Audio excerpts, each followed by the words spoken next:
Mutual ഫണ്ടിൽ SIP വഴി invest ചെയ്യുന്നവർക്ക് അറിയാത്ത ഒരു സീക്രട്ട് ഞാൻ പറഞ്ഞുതരാം.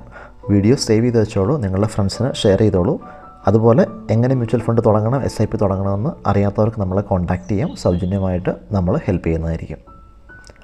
നിങ്ങൾ സാധാരണ SIPയിൽ ഒരു 30 വർഷം നിങ്ങൾ ഇൻവെസ്റ്റ് ചെയ്യുന്നത് ആലോചിക്കുക.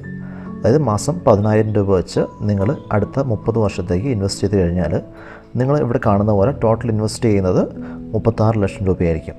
അപ്പോൾ നിങ്ങളുടെ അവസാനം 30ാമത്തെ വർഷം നിങ്ങൾക്ക് കിട്ടുന്നത് 3.5 കോടി രൂപയായിരിക്കും. എന്നാൽ ഇതേ SIP നിങ്ങൾക്ക് സ്റ്റെപ്പ് അപ്പ് അഥവാ ടോപ്പ് അപ്പ് SIP ചെയ്യാനായിട്ട് പറ്റും.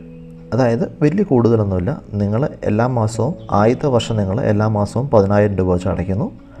അടുത്ത വർഷം നിങ്ങൾ 1000 രൂപ കൂട്ടുന്നു. അതായത് രണ്ടാമത്തെ വർഷം 11,000 രൂപ അടയ്ക്കുന്നു. മൂന്നാമത്തെ വർഷം 13,000 രൂപ അടയ്ക്കുന്നു. ഇങ്ങനെ നിങ്ങൾ ടോപ്പപ്പ് ചെയ്യുന്നു എല്ലാ വർഷവും. അപ്പോൾ അങ്ങനെ ടോപ്പപ്പ് ചെയ്താൽ ഇതാണ് നിങ്ങളുടെ ഓരോ മാസവും വരുന്നത്. ആദ്യത്തെ വർഷം 11,000, രണ്ടാമത്തെ വർഷം 12, 3 13, 14, അങ്ങനെ നിങ്ങൾ 30 വർഷം അടച്ചു കഴിഞ്ഞാൽ എന്ത് ഡിഫറൻസാണ് വരുന്നത് നിങ്ങൾക്ക് കാണാം. നിങ്ങൾ നോർമൽ SIP ആണെങ്കിൽ നിങ്ങൾക്ക് 3.49 crore ആയിരിക്കും കിട്ടുന്നത്. എന്നാൽ നിങ്ങൾ വെറും 1000 രൂപ വെച്ച് കൂട്ടിക്കൊണ്ടിരുന്നു കഴിഞ്ഞാൽ നിങ്ങൾക്ക് കിട്ടുന്നത് 5.94 CR ആയിരിക്കും. ഇതാണ് ടോപ്പ് അപ്പ് SIPയുടെ പവർ. അപ്പോൾ നിങ്ങൾ വീഡിയോ ഇഷ്ടമായെന്ന് കരുതുന്നു. വീഡിയോ ഇഷ്ടമായ നമ്മൾ ഫോളോ ചെയ്യുക. ഇതുപോലുള്ള കൂടുതൽ ടിപ്സുമായിട്ട് നമ്മൾ വരുന്നതായിരിക്കും. Thank you.